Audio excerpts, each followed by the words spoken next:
Hello, everyone. My name is David Talby, and I'm here with my friend Alex Thomas to talk to you about Spark NLP, where the library is today and how it can help you with your next natural language processing project. We're going to go through, talk through three things. First, we're going to just introduce the library, what it does well, where it stands today, kind of mid 2020. Then we'll go through some code examples and some basic design concepts of the library to show you how you get basic things done with it.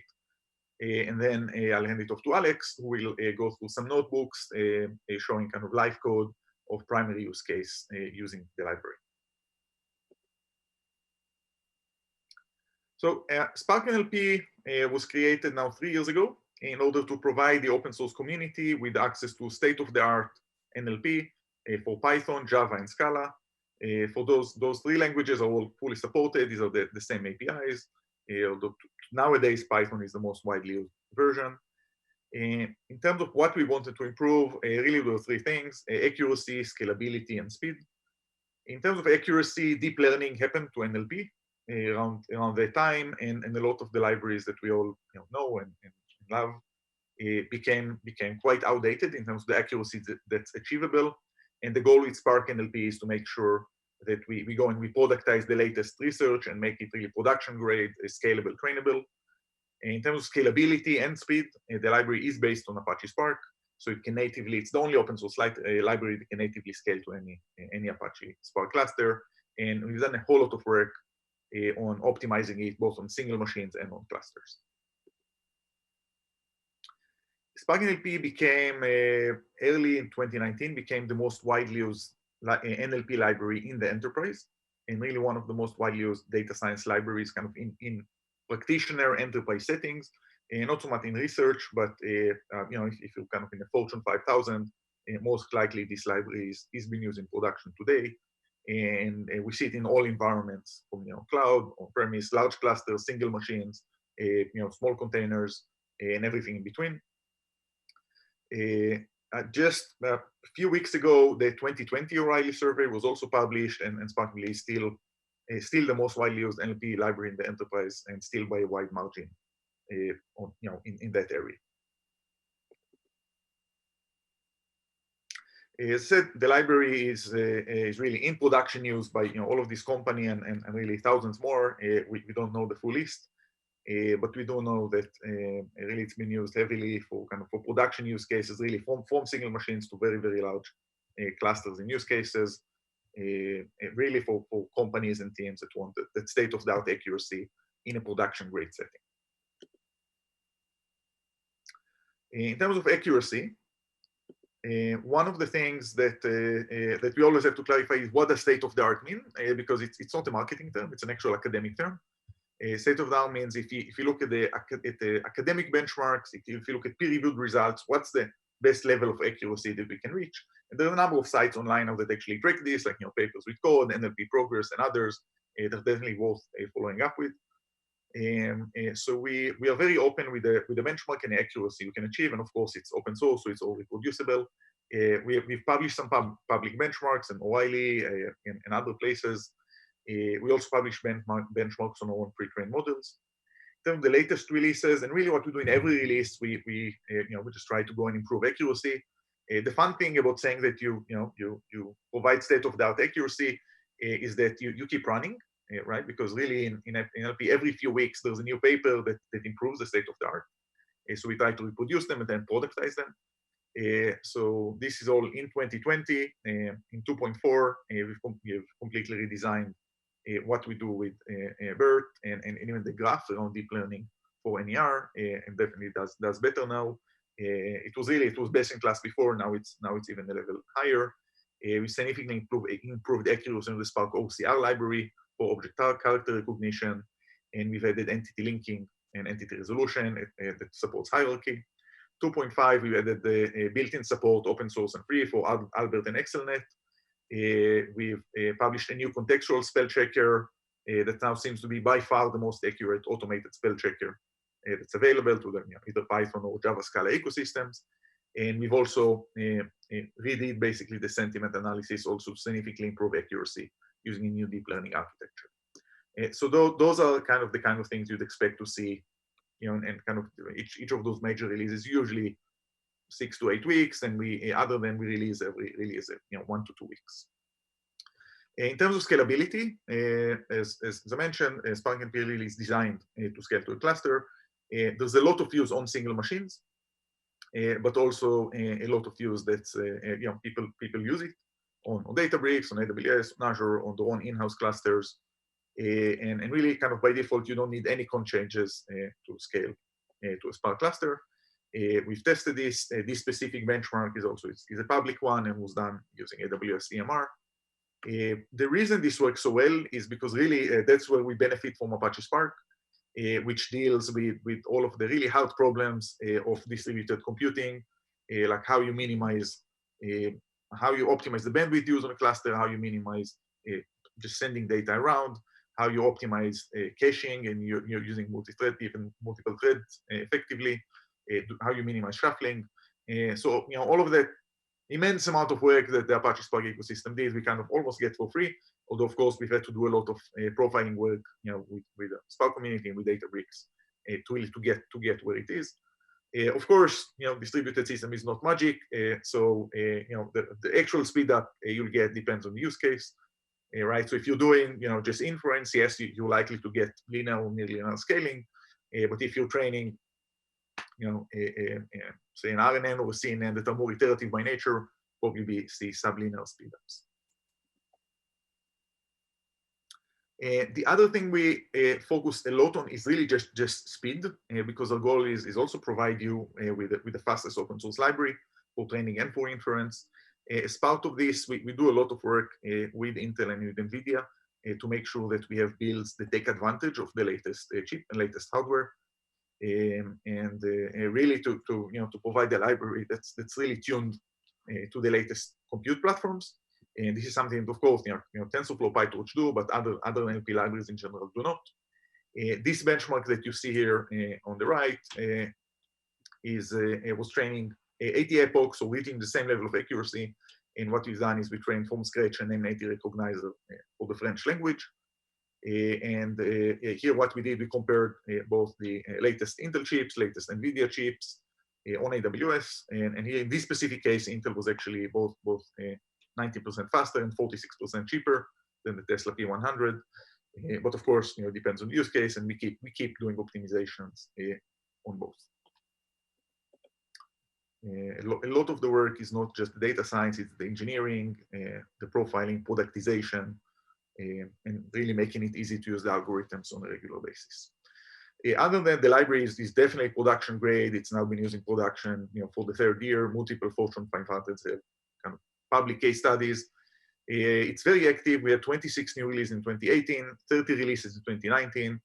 So basically, at least every 2 weeks, there's a new release. And of course, you can see on GitHub the releases. You can see that there's substantial new features and functionality that's added in each one. There's an active Slack community, so you get started and you have issues, configuration out of memory. You can just ask, and there's kind of same day responses. And everything is on a permissive open source license, so you're welcome to use it for free, do whatever you want with it, and use it commercially as well. In terms of out-of-the-box functionality, this slide shows what you get. I'm sorry, we have to do this again. Sorry.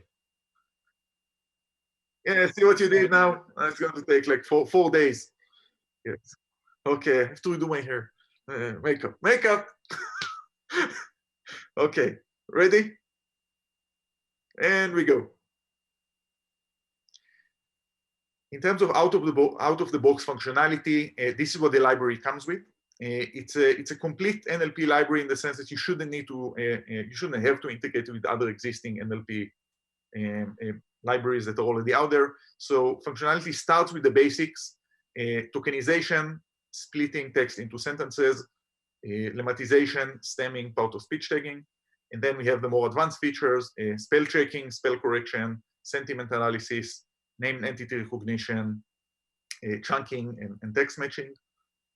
Everything is trainable.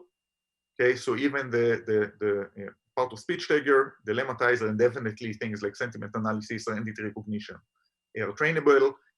So you can either use the out-of-the-box pre-trained models, which many people do, or if you really have a domain-specific use case or you want to support a new language, you can train your own. And that's really one of the areas that Spark NLP is strongest in, are supporting cases where you do need to train your own models. This enables us to support now very quickly 20 languages. In the last release, we went from 6 to 20. And as you can see, you have over 90 pre-trained models already and over 70 pre-trained pipelines. And a pipeline includes a whole set of basically a complete task. Take raw text, tokenize it, lemmatizing, stem it, clean it up, split it, find things in it, then say, for example, find entities and then publish them. So you should be able to do that, as you see, in really just a few lines of code, and it loads everything it needs. And our goal is, similar with languages, similar with transformers, make sure everything is there.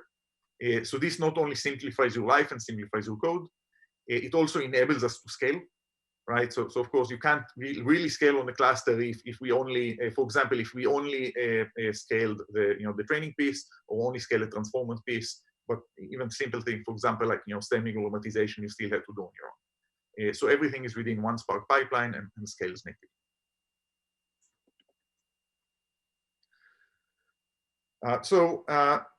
The libraries and the APIs are Java, Python, and Scala. As I said, we optimize for the latest Intel and Nvidia chips, and we'll make sure you're running the fastest on the latest hardware.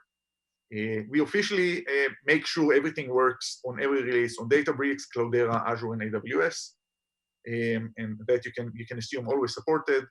But I would say, really people run this on on their own pre-built from scratch Spark cluster, on Hortonworks, on Zeppelin, on really just about any configuration of course, Kubernetes, Docker.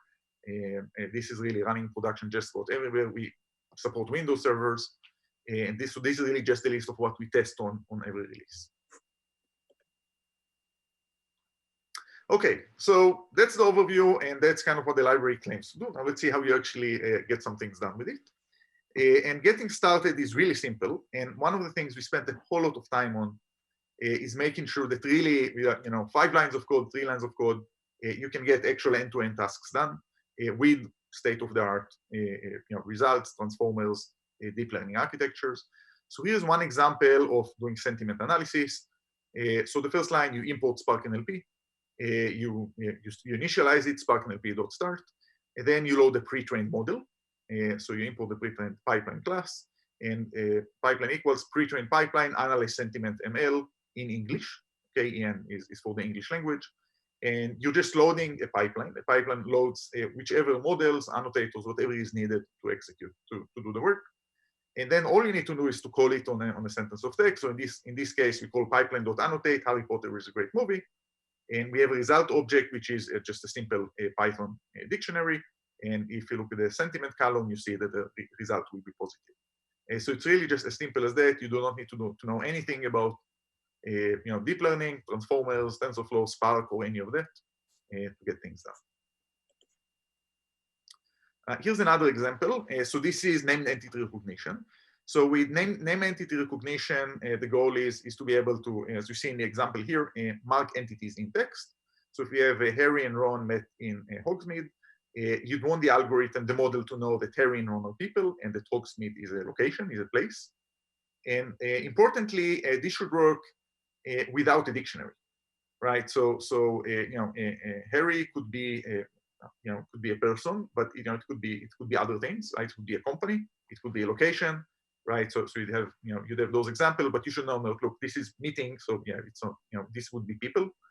Hogsmeade should be marked as location, even though of course it's a fictional place.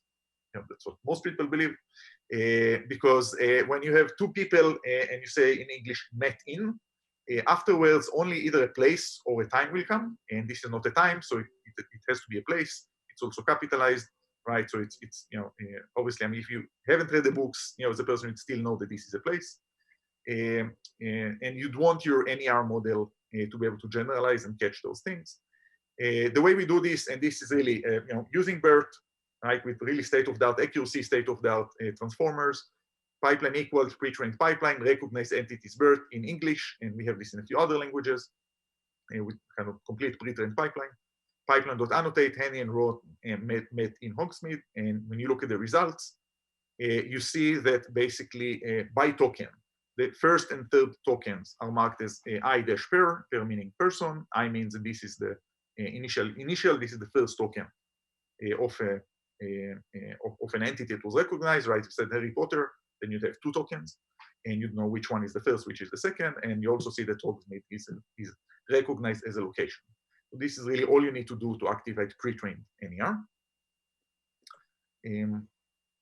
Here's an example in Scala, okay, and really just to show that it really looks exactly the same. This is a spell checking example. So the only thing you really see in Scala is that instead of saying pipeline equals, we do val pipeline equals, and then we, println is different, but it's same capabilities. We load the spell check ML pipeline in English. We annotate Harry Potter is a great movie, and you can see great and movie are two misspelled words. And once you print the result, and you print the spell columns, you'll see that you get the tokens. You see that great and movie have been automatically corrected, right? And that's also, there's like exactly 3 lines of code and something you get out of the box. So those are kind of 3 examples of the 70+ pre-trained pipelines that come with it. Here's what's happening once you call this. So you really don't need to know anything about Apache Spark as you've seen to use the library, but when you call Spark NLP.start, it will create a Spark session for you. If of course you can configure it if you want. When you call pre-trained pipeline, you initialize it. It loads the English version of the explain document DL pipeline. It loads everything that's required with it. If it's stored locally, it loads it from the local machine. If not, it tries to load it from S3. But kind of it does all of that. Everything that's loaded is cached locally, right? So both as local files and in memory, right? So you can reuse them. Spark NLP actually comes with its own in-memory database based on RocksDB. And in particular, we've done a lot of work. So for example, if you're loading a 2 GB embedding, but then you need to share it across threads, or multiple steps in the pipeline need to use the same embeddings, they will only be loaded once, and they actually kind of the read access works correctly. So this will work. So we've done a lot of work there to optimize the use of large embeddings and models. For you, also under the hood, we initialize TensorFlow on the same JVM. We make sure there's no inter-process communication. There's a lot of just memory sharing and optimization work to make that happen. We initialize the TensorFlow graph that's required for NER, whether locally or on a cluster, depending on how the session was started. Then when we actually call annotate, so we say, okay, run the pipeline on this. We call the inference, so meaning we activate each step in the pipeline one by one, and we call the right algorithms. For the algorithms that actually use deep learning, we call the under the hood TensorFlow implementation, and it actually runs the deep learning algorithms, and it uses the transformers as needed. Okay, in terms of NER, the way this works is the specific network we use, it's CNN for characters, VLSTM for tokens, and then CRF at the end, and of course we use the correct embeddings as needed. And then the result object is really just a local Python dictionary, so we kind of clean it up and making it easy to use result. So all of this is happening. The main point is that really you don't need to know about any of this, right? You just need to know this is just some of what we take care of.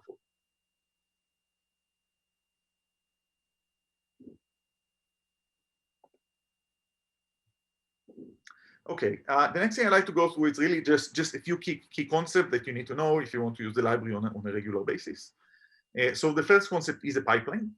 And a pipeline really just a set of transformations, set of steps that you do to your text. For example, in this case, we take the text, we run a document assembler, we create a document. From the document, we split it into sentences. So we use the sentence detector, and the output is a sentence, is a sentence column. We tokenize the sentences, so we tokenize, meaning we split the sentences into words. So we use a tokenizer, and then we get the token column as a result.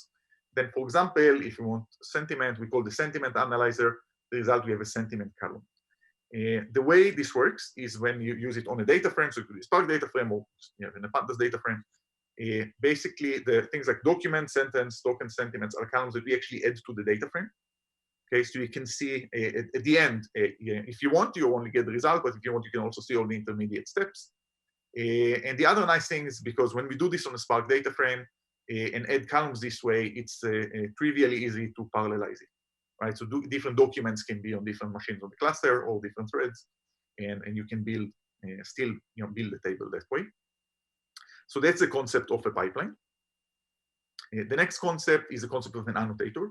So each block in the previous slide is an annotator, right? So a sentence detector is an annotator, a sentiment analyzer is an annotator. So an annotator is actually is an object, right, of a class that implements the algorithm, which you activate. So in this example, sentiment detector is you instantiate the class. You say in this case the sentiment takes as input sentences. As an output, it gives you the sentiment score, and you can also kind of configure it, right? So whether it's dictionaries, models, embeddings, thresholds, and other hyperparameters. So really, if you want to ask, okay, what core algorithms come with Spark NLP, the question is, what annotators have been implemented? The next concept that you need to be familiar with is the concept of a resource. And resource basically is any external file that you need in order to run an algorithm, run an annotator. Okay, so pre-trained models, pre-trained embeddings, dictionaries, transformers, pre-trained pipelines, rules, everything that's a kind of files that need to be loaded are resources. And it says Spark NLP kind of does a lot of resource management for you, spread them across a cluster, spread them across threads, share them in any memory data store, make sure they're efficiently accessible. All of that is taken care of for you, right? So you just do, I just load the pipeline with BERT and NER, and it loads the right embeddings, the right models, the right rules, the annotators themselves, and it just works for you. And then the last concept is the pre-trained pipeline, really just puts them all together. So pre-trained pipeline is someone defined the pipeline, and the pipeline includes a set of annotators, right? And the annotators use certain resources, but all of that is predefined, which is really, you just basically define the object and you save it, you persist it. Because one of the cool things about Spark NLP pipelines is that they're also realizable, right? They're also distributable, right? But really, you just create the pipeline in code and save it, and then you have a pre-trained pipeline for the next time. So that's those are the core concepts. Here's just one example. Here's how it all works together when you want to train your own custom name and entity recognition with BERT, and this is really all the code that's required to do that. So if you look here, you import libraries, you initialize, so Spark equals Spark NLP.start. You load the training data. Okay, and for NER, we load it in CONLL format, which is basically, it's kind of a standard format to load training data for entities. You have a line per token, and then you say, for example, if it's a person or a location for each specific token. You load the BERT embeddings. Okay, next, so BERT equal BERT embeddings dot pre-trained, and we load pre-trained BERT embeddings. Then we initialize the annotator, the NER tagger. So NER tagger equals NER-DL approach, which is our deep learning name entity recognizer. As you see, we can configure it. And then what's left is super simple. We create a pipeline. This is an example of really creating your own custom pipeline. So pipeline equals new pipeline with two stages, BERT and NER large. So basically, we say, look, with this pipeline, here's what you do. You get data, you create the BERT, you create the BERT embeddings from it, okay, using the pre-trained embeddings that we loaded, and then you apply the NER using those embeddings. That's it. So we define the pipeline. The next line, once you have a pipeline really has two interesting methods. It has fit to train and transform or annotate to do inference. So here we just do pipeline.fit on the training data. That's it, and you train your custom model, and this would run locally, cluster with GPUs, right? With BERT embeddings, kind of everything is already done. Everything you'd want is done for you. Okay, this notebook as well as the others that Alex will show are all available online, public, and we actually have good documentation, good community support. So you're more than welcome to try it yourself. Okay, well, that's enough slides for today. In the next section, I'll hand off to Alex, and we'll see some live Python notebooks, and you'll have to see some live examples of using the library. All of the notebooks will show are public. They're available on the nlp.johnsonlabs.com website to enable you to really start quickly and get the benefit of this library, which is really free, completely open source, and built for you, for the community to enjoy. Thanks, David. Hi, I'm Alex Thomas. I'm the principal data scientist at WiseCube, and I'm going to be going over some notebooks so we can see some actual runnable code for Spark NLP. And you can find all these notebooks on the Spark NLP workshop repo, and we'll share a link to that at the end of the presentation. So the first slide we'll be going into is one talking about Spark NLP basics. So in this first notebook, we're going over Spark NLP basics, and we see in this first cell that we're installing some stuff. So the reason we're using Google Colab, which is where this notebook is that it lets us get away from having to have people install stuff on different machines in order to get Spark NLP running, because oftentimes setting up Spark or Java can take a couple tries. But so with Google Colab, we just install some of these basic things in this slide. So here we're setting up Java, and we're installing Spark and Spark NLP with pip. So it's super easy to do. So let's go ahead and we'll just run that. I've actually run all these notebooks beforehand because some of the cells take a little bit of a long time. So I'll be skipping over some of the lengthier ones. So when you have Spark set up, you're going to want to start your Spark session.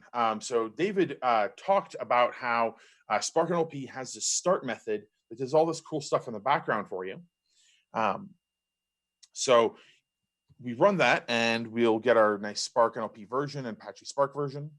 So what's going on behind the scenes is that we are just doing a Spark builder like this.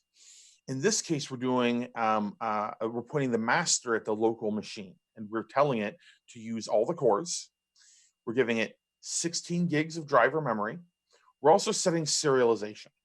So this serializer is useful in a number of ways. One of the important ways is that it decreases the memory footprint of the objects in your Spark data frames. This is really important in NLP tasks because NLP takes text, which can often be a large amount of data itself, and will produce a large number of objects. So we also have something here if GPU is available. So now that we have Spark running, we have a bunch of different pipelines that we can use. So David talked about a couple of these before, and you see here we have this list, and this list is growing. So we're going to start out using the explain document machine learning. So this is one that's going to do a lot of basic text processing, but it doesn't use any of the sort of like the heavier deep learning techniques in it. So the document we're going to look at is this one. As you see, we have some spelling mistakes in here that we're going to catch. And we have some entities we might want to look up. So let's go ahead and see what we have here. So in the explain document, we have the document assembler. And so what that does is it's going to take a text and it's going to create a document representation of it. And there are different sorts of NLP libraries. An annotation library, which is what Spark NLP is, needs a document representation. And then once we have the document representation, we pass it to each stage and it looks for its input. So for example, the sentence detector just takes the raw document. Let's take something like the lematizer. Well, a lematizer needs to look up a token, which means the text needs to already be tokenized, split into individual words. So the tokenizer needs to go before the lematizer. The stemmer, on the other hand, also takes the tokenizer's input. So the order of these two, the lematizer and the stemmer, don't really matter. So let's see what comes out of this pipeline. So we load it, And what it's going to do is it's going to go download it. So this is a pretty small pipeline because it's relatively simple. Also, since I've run this before, it's cached. Then we're going to annotate that document. So the items we have in there is we have checked, that's the spell checker. We have the document, the sentiment identified with it, the tokens, and the sentences. So here are the sentences it found. So it looks here like it found all the sentences and didn't falsely identify anything. It is interesting that one of the sentences begins with a small character, but that seems more like an error in the original text. So here we see a list of the tokens.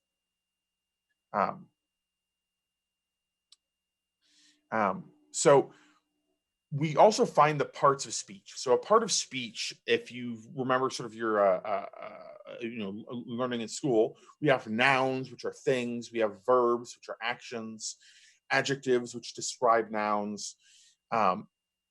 In NLP, there's actually a much wider set than is normally used in education or even in linguistics.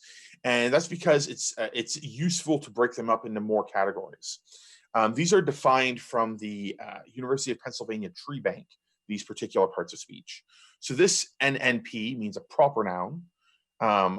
This is a verb in the third person singular. So in English, that is normally with that S ending. So like he knows, she sees. Here we have an adverb, adjectives. So we have a number of different sorts of parts of speech here. Now let's look at some of the other things. So with parts of speech, we're sort of classifying a token. But with lemmas, stems, and spelling checkers, we want to take the token and return some sort of normalized version. So lemmatization and stemming is different in that lemmatization will take a word and return it to its dictionary form. So for example, cats, when you look that up in a dictionary, it will direct you to cat. Similarly, something like oxen will direct you to ox. And there's some, English has a lot of irregular plurals, as other languages do. Stemming, on the other hand, will remove suffixes from it. So that will often in English result in a word, but not necessarily. And then we have a spell checker here. So let's go through and look at these examples. So we see Peter is essentially treated the same by all of them. The stemmer has a lowercase feature. We see is here is return is not changed by spell checker. The lemmatizer resolves it to be, as that's the dictionary form. And the stemmer just turns it to an I. On the other hand, if we go down here and look at something like very, we see this I here on very. That's because that's the stem form of that word. So let's go down. So let's pull some of this data into a pandas data frame so that we can visualize it a little bit neater. So here we have Peter, and it's a proper noun. No corrections are sort of needed. Let's see. So we have broths. So that's marked as a noun. The S there means that it's a plural noun. And both the lemmatizer and stemmer handled it correctly. Here we see the lemmatizer did nothing to however, which makes sense. And the stemmer sort of messed it up by removing the ER. Now, sort of the trade-offs with lemmatizers and stemmers is that a lemmatizer is a dictionary. You need to have all your mappings there. A stemmer is generally algorithmic, although there are some variations. So a stemmer can potentially remove the plural from a word you make up.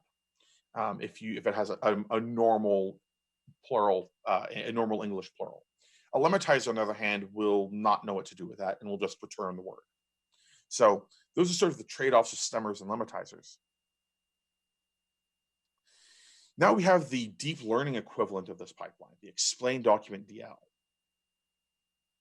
So it's going to have a document assembler, sentence detector, tokenizer. All those are sort of similar, but the NER model is using GLOVE, which is a type of embedding.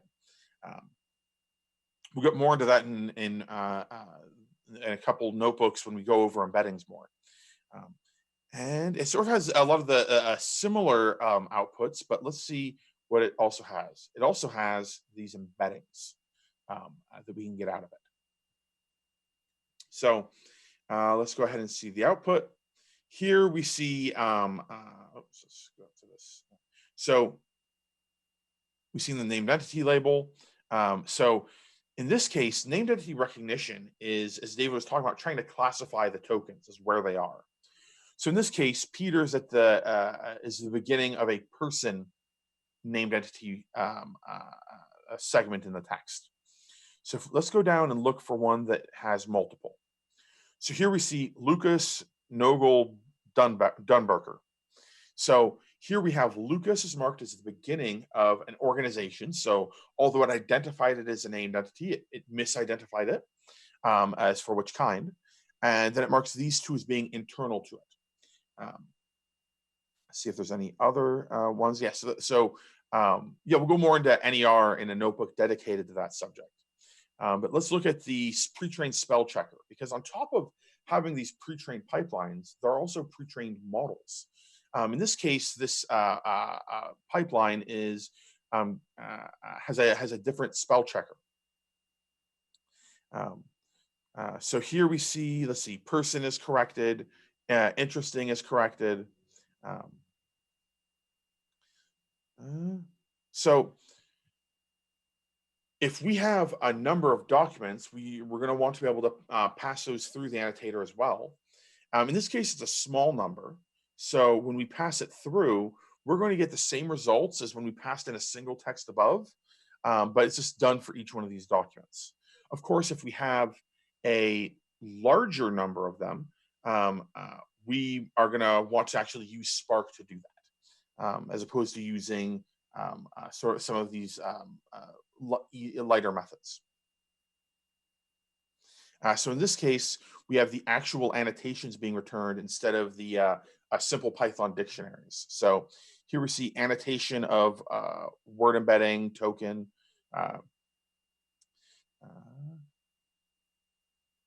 So we also have the entities here. So if we remember back when we were looking at the named entities found in the explained document DL, we saw that there were these three that were marked as the same entity, but we want to combine them so that the algorithms that consume that output know that in this case, Peter Parker is a single entity. So let's go back and look at this input text. Peter Parker is a nice guy and lives in New York. So here we have two named entities, a person and a place. Both are multi-token entities. So we're going to want to make sure that, and it does work out that way, that they're both chunked together. So a chunk is sort of a term in NLP when you have a phrase that is identified separately, perhaps by your model, but in consuming it, you actually want to consume them gathered together. So, for example, maybe you want noun phrases. So in this case, a nice guy is actually the noun phrase.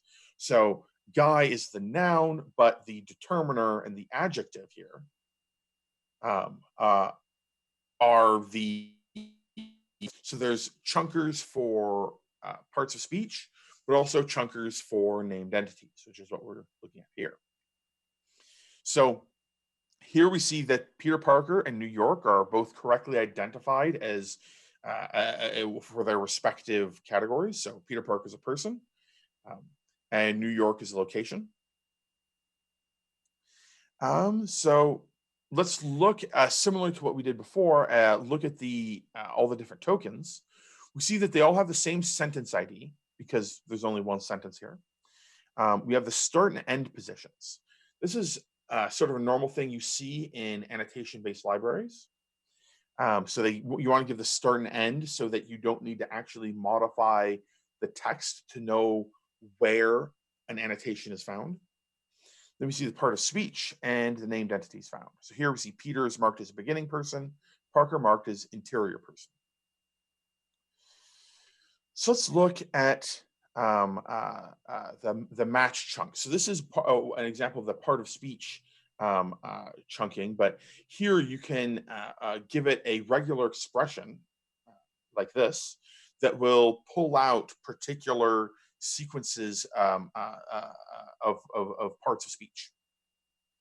So here we have the book has many chapters.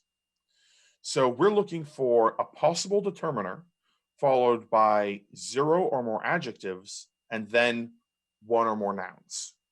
So let's see what this sentence has. So here we have a determiner and a noun. So this should be found by it. And we also have chapters here. Depending on the part of speech you use, this could be considered a determiner or a quantifier. So let's see. So this case is labeled as an adjective. So in this case, we should get many chapters. So let's see the chunks we got. So we got the book. So what's interesting is that the reason why it didn't get the chapters is if you recall above, plural nouns are marked as NNS. So chapters would technically not be an NN, it would be an NNS. So, and looking here at another one, we have the little yellow dog. So we have determiner, adjectives, and dog, and we have determiner and noun. So that the little yellow dog and the cat should be the 2 chunks we find. And surely enough, we see that those are the ones that we find. We also want to be able to extract dates, as that's often a very useful thing in a number of different fields. So in this case, I saw him yesterday, and he told me that he will visit us next week. So in this case, the result that we output is finding 2 dates. So yesterday is May 26th at the time of this recording, and next week starts June the 3rd. Again, or next week is June the 3rd. So that's again at the time of this recording. So what's cool is that this finds relative dates and gives you an absolute one. So here I saw him yesterday. He told me that he will visit us next week. Similarly, found the same dates. This is the full annotation. And then we also have sentiment analysis. So this is another sort of very popular NLP task. So here we see a similar one to the example David showed. And it says, the movie I watched today was not a good one. Sentiment negative, and that makes sense. Let's go ahead and change that, run it. And, oh, okay. I guess, I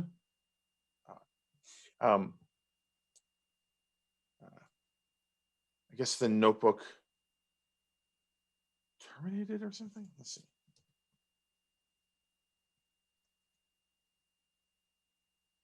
Oh, okay, yeah. So yeah, it's positive. So yeah, I'd overridden the previous notebook up above. But so here we see that not when we include that, it goes to negative, and that's because this is a signal for something being positive. When you put a not before it, it inverts that. But we'll go more into that in some of the coming notebooks. So the next slide we're going to be looking at is another one that looks at pre-trained pipelines, but this time it's going to be we're going to be focusing on that named entity recognition task. This is a super important task in NLP, so it's worth a deeper look. In this notebook, we're going to be doing the installation similar to the previous one. All these Google Colab notebooks run in separate environments. So let's just go past that. So here we're doing the same sort of startup as what we did before, but we're going to be using the recognize entities DL pre-trained model.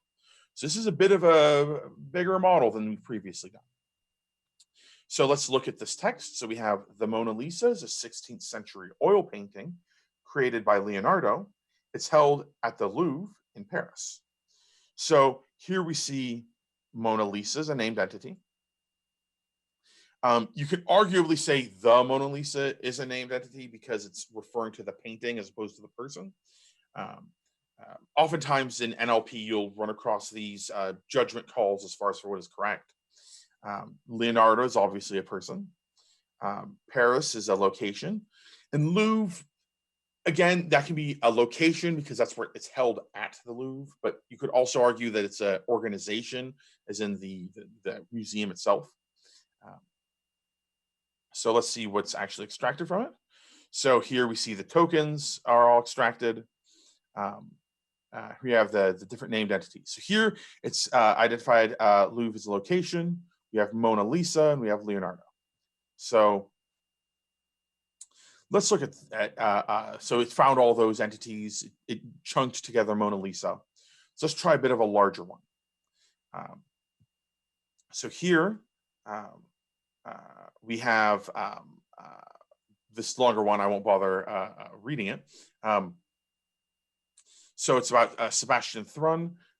And here we see that it's extracted a number of entities.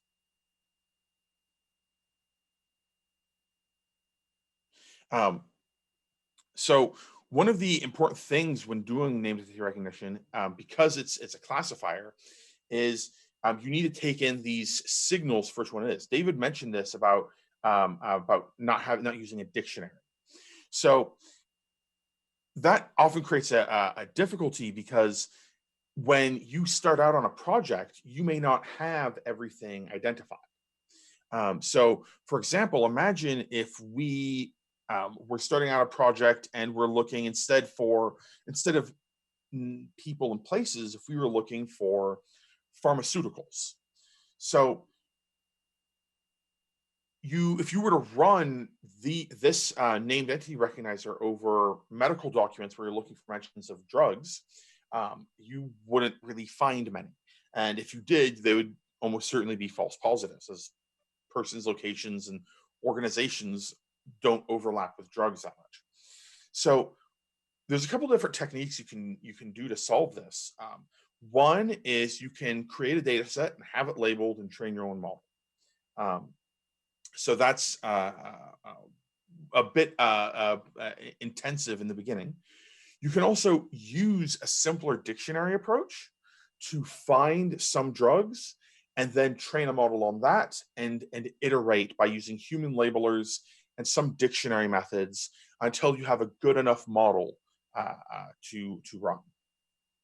So this named entity recognition model is really easy to use because you just download it. It's using the glove embeddings, and you can sort of kick the tires of Spark NLP with only a few lines of code. But if you have a specific project with specific needs, you're going to want to be able to train your own model, and that's what we're going to cover in the next slide, in the next notebook. So in this third notebook, we're going to be going over how to train your own NER model with different embeddings. So let's go ahead and switch over to that notebook. So in this notebook, we're going to be looking at named entity recognition. We'll primarily be using BERT embeddings, but we'll also look at some glove embeddings. So here we see, again, similar installation instructions.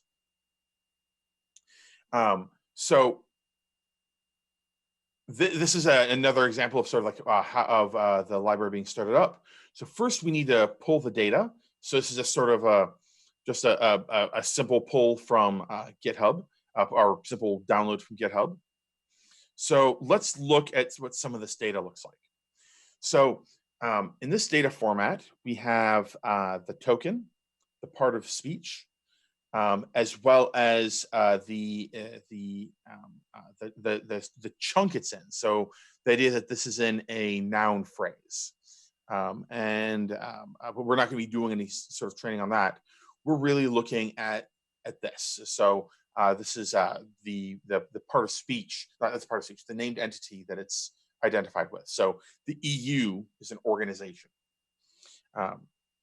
Rejects is not a named entity. Here it's identified German as a miscellaneous type.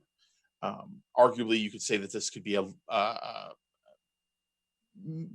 because it's an adjective, it's a little bit complicated. You could argue that maybe it's an organization because it's referring to the German government.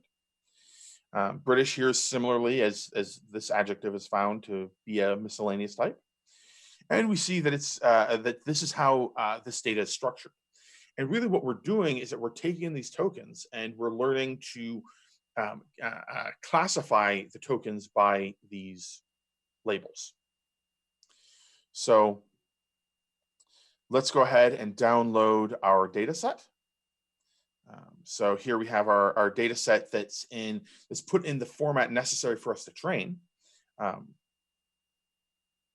So let's talk a little bit about what BERT embeddings are, because that's the features that we're going to be using for our NER model.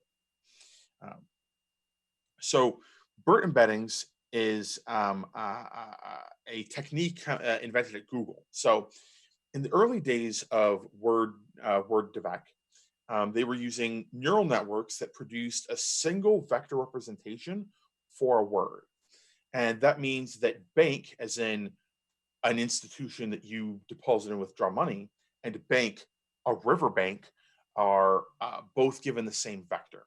So that would mean that if I had a model trained on general text, that the vector for bank is more likely to represent the usage of the common sense of it, so the institution.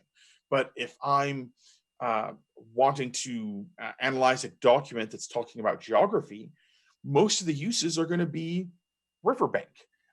So we really want to have a way of getting embeddings that uses context. So BERT does that by using these transformers. And essentially what it's doing is it's learning a context and token representation, so that when I turn bank into a vector, it's not just the word bank I'm using, it's also the context. Now that gives us really good models, and BERT and its successors like XLNet are responsible for improved scores on a number of tasks. The downside is that means that it's no longer a simple lookup when I get a word. With GloVe or WordDevec, I get a token, I look up what it is in my embeddings, and I have my vector. With BERT, I need to run the neural network that produces the output, that takes in the word and its context. So that creates both a complication in terms of more resources are required to use it, and that when you're training it, because it's learning this context, it's also a more complex model. So there's always this trade-off in NLP, as in all machine learning. When you want to get a more complex representation of your features, it's going to be more expensive.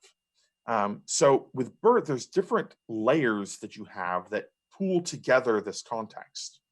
So if you use the first layer, it's the fastest, but it's often the simplest of the layers. So a common intuition about neural networks is that, especially with deep learning, is that each of the layers represents a high order representation of your features. So when you start out at the first layer, it's a very simple representation of your words. But if you go to a much later layer, because here BERT is trained against the task of finding missing words, masked words, as they refer to in the paper, it gets more and more specialized to that task. So if you want to use one of these higher level features, then you're likely going to need to retrain some of the BERT model, fine tuning, it's generally called in literature, on your particular data set. So let's go ahead and get our BERT embeddings. So here we have our data. So we have our document, we have the labels for all of them for the named entities. Now we've added our BERT embeddings. So we're going to go ahead and write out the embeddings that we have.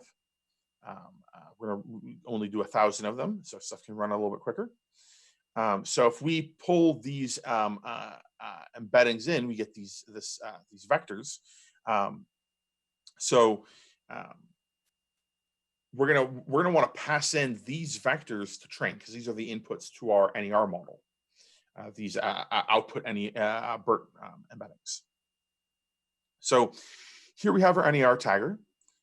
So it's taking in these embeddings, and we have a number of layers that we're looking at. Not number of layers, number of parameters that we have. We can limit the number of epochs because the NER model itself is also a neural network. The batch size, as well as a number of other sort of like logging related parameters. So we can set the learning rate and the decay coefficient, dropout, batch size. A lot of these techniques used to improve neural network training. So I'm not going to actually train it here because it takes a full minute to train even on these 1,000 examples. What we want to do after we've trained this models, we want to pull out the NER, the actual NER model. So that would be the second element of our pipeline. And we're going to want to save that because we're going to reuse it later. So here we have our predictions. So let's go ahead and see what they look like.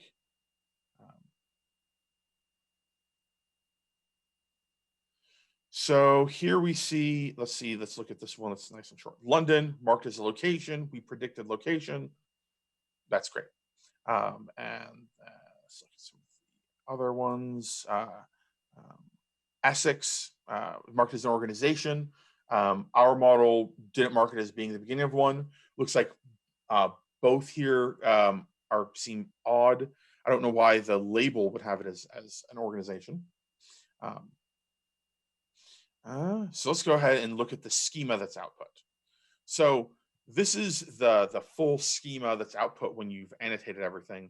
This is, of course, quite an intimidating set of objects and features in our data frame, which is why it's often important that you use the finisher transformer that can extract the particular elements you're interested in.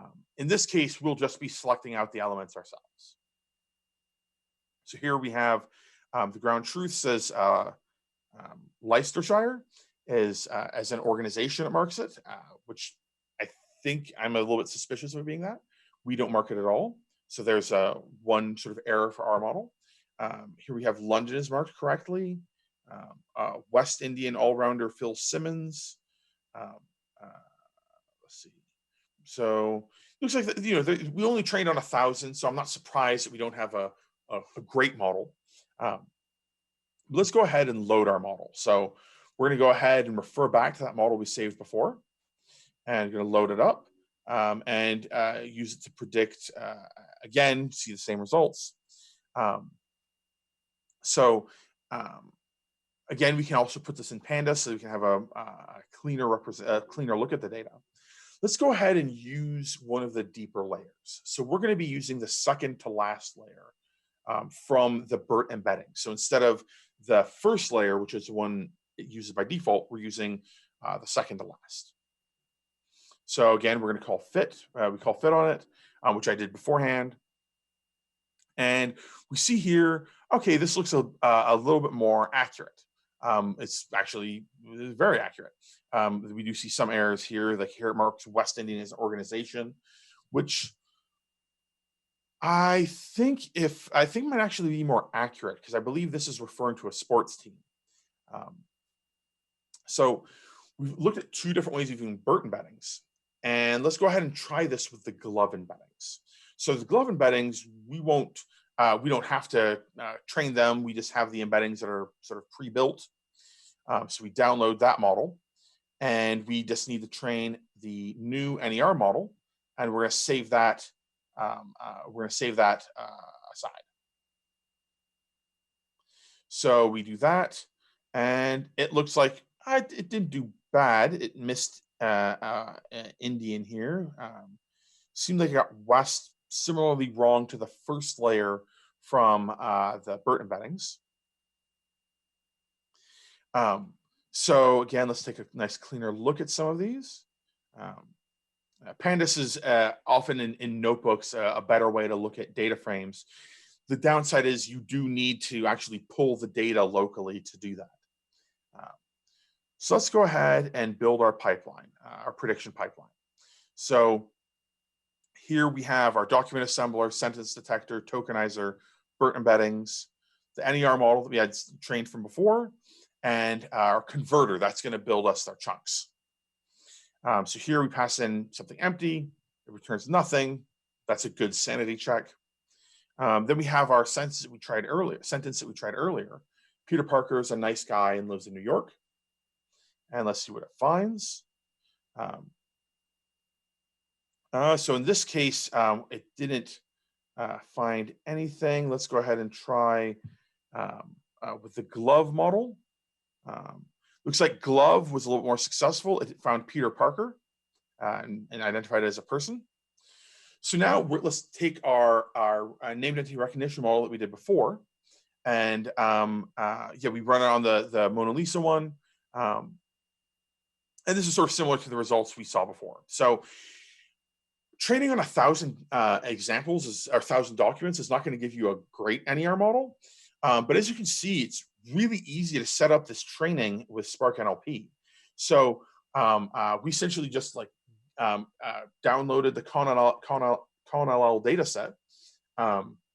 We trained the NER model on it with the BERT embeddings. We tried a couple different embedding techniques.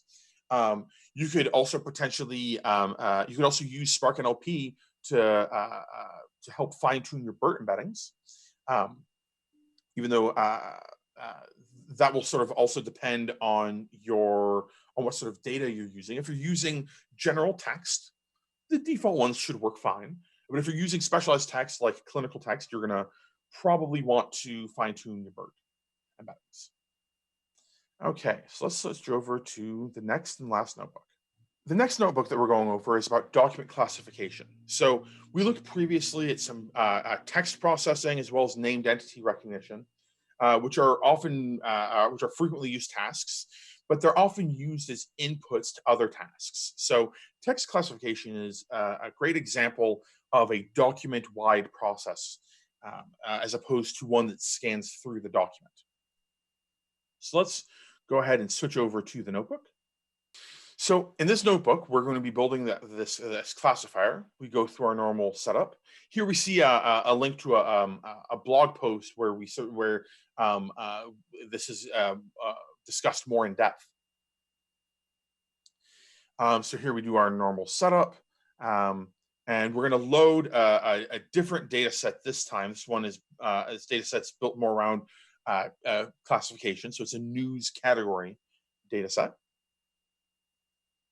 So here we see an example of what's in there. So we see all of these ones are business examples, and we have just the text. So the idea is that I give you an article as text, and I want to be told what category, what news category this belongs in. So we have 120,000 examples, and we have the data split in between 4 categories: science and technology, world, sports, and business. So now that we have our data set loaded,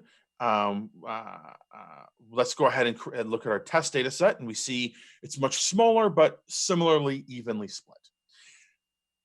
This is good for looking at an example of a library, but realistically, you would never get something even close to this balanced. Every sort of actual example I've seen of classification, it's usually been like one category is half of them, and then there's like 100 little categories. But this is a much cleaner one to look at as an example. So if we want to split the data set ourselves, we can go ahead and do that. If we wanted to leave this this test data set as like a holdout for the end, and perhaps do some hyperparameter tuning on a validation set. But let's get right into it. So we're going to build our pipeline.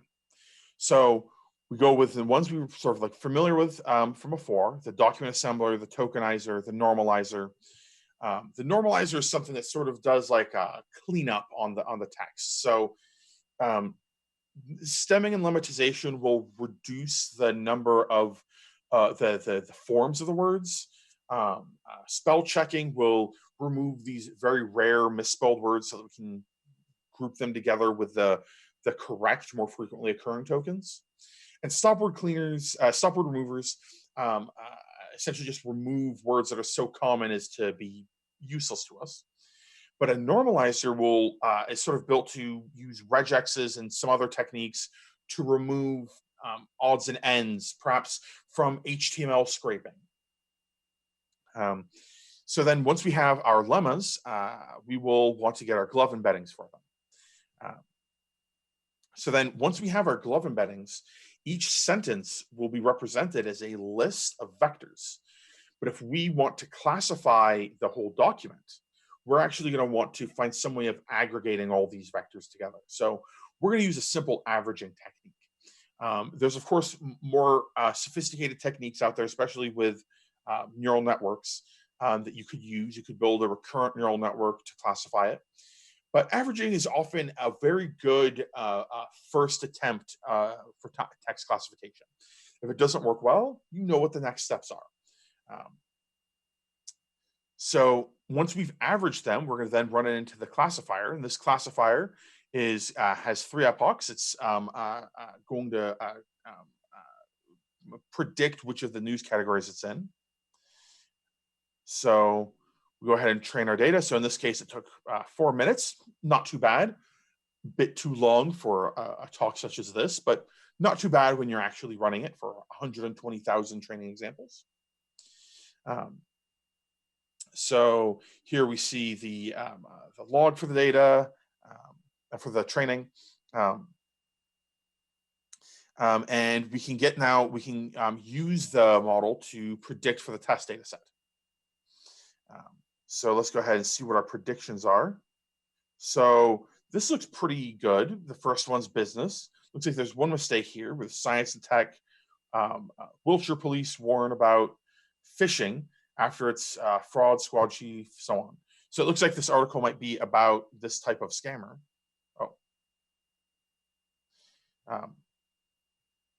So it looks like it might be about this type of scammer. And here we've identified it as world. Apparently it's supposed to be science and technology.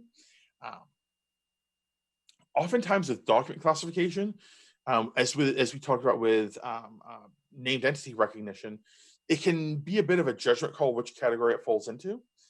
So if our world category, or if let's say there was a crime category, or a world category contains a lot of crime documents, then maybe this would belong in there.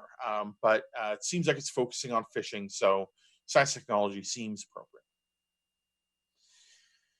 So let's go ahead and look at the actual predictions and look at some metrics. So it looks like for each one of these categories, we did pretty good on recall.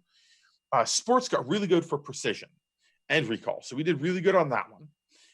I think looking at the previous misclassification from above, I imagine that business, science, and technology and world sort of have some clashes in there, whereas sports is probably a very different vocabulary.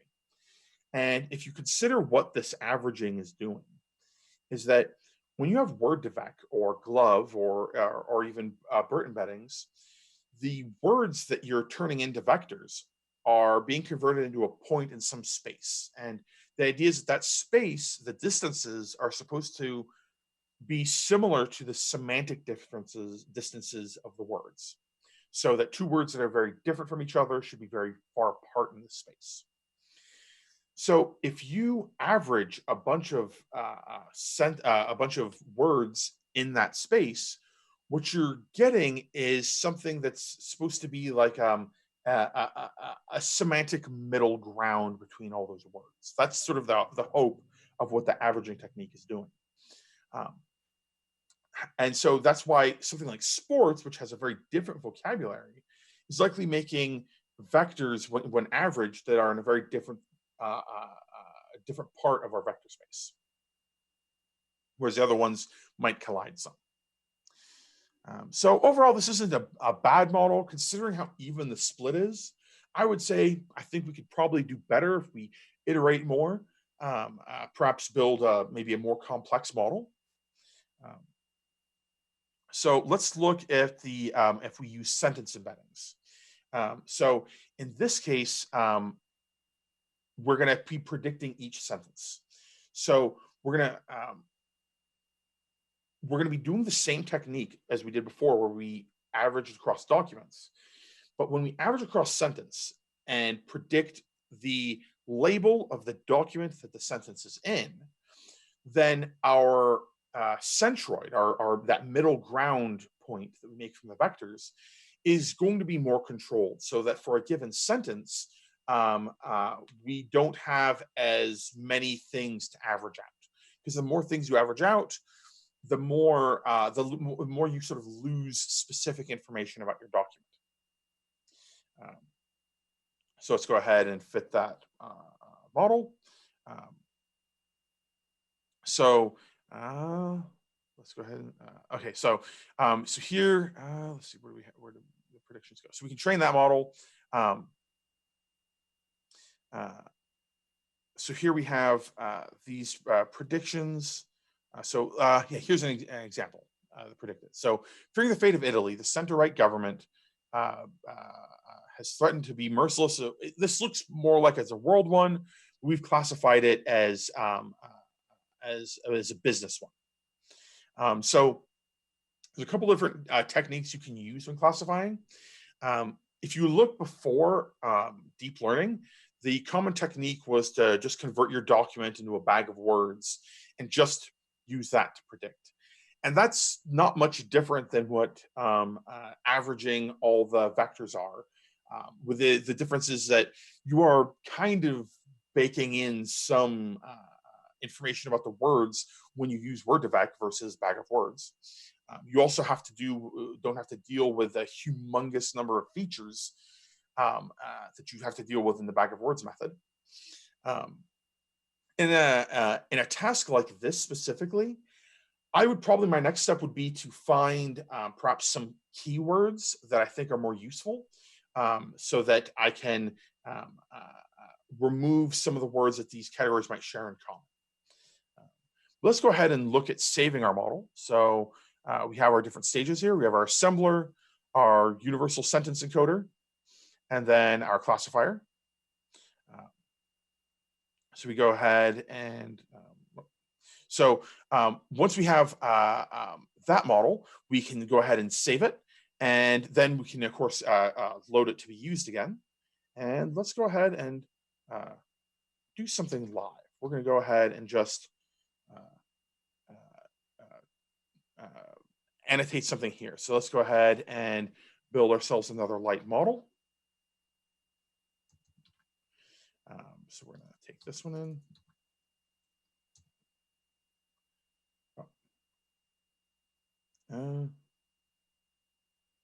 Let's see, did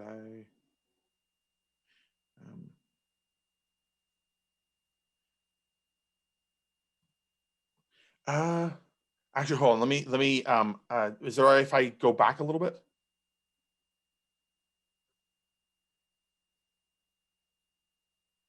Okay. I want to see what is the issue here. It looks like it's.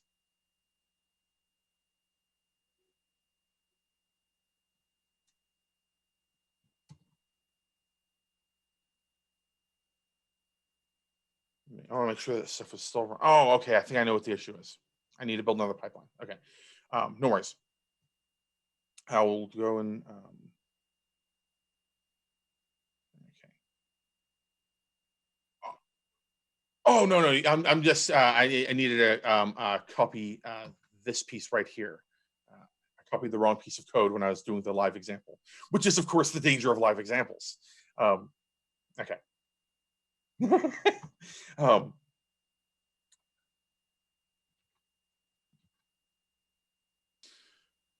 So now that we've trained our own model, we can extract it to save it. So we look at our pipeline. We want to take out our classifier model, and we're going to want to save that. And now that we've saved that, we can load it. And then from here on, if when you download the notebook, you can feel free to go and play around and try and do classification on your own. Maybe try BERT embeddings and see if they actually improve the classification, or maybe try some classic techniques. That's it for the notebooks. Now that we've seen some notebooks, you can, of course, use a Spark NLP yourself. There's the free version that's out there, and that's sort of what we've been demoing. But there's also Spark NLP for healthcare and Spark OCR. Healthcare is a very difficult and a very difficult domain for NLP. So there's lots of specialized models and annotators that have been built specifically for that by Johnstone Labs. And Spark OCR is a number of annotators that are used for turning images to text. If you are working in any sort of legacy industry or anything that's going to send you PDFs instead of normal text files, OCR is probably something you're going to need to use at some point. So there's a number of great use cases that of companies that have already used Spark NLP. So here we see like Kaiser Permanente and Roche, and you can feel free to go through and click to those and learn more about those example use cases. Spark NLP what's great about it is that it's really easy to get started on. There's a free version, but it's also production grade. There's not many, or I'm not even sure if there's not many NLP libraries that can try and claim something like that. So that's why I encourage you to go ahead and join the Spark NLP community. You can join the Slack and go to the GitHub. The developers on it are super responsive and really knowledgeable about both the library and NLP and deep learning. So it's a really great community, great place to go and like learn more about Spark NLP. And also, I encourage you to go to the Spark NLP workshops repo and just play around with notebooks yourself.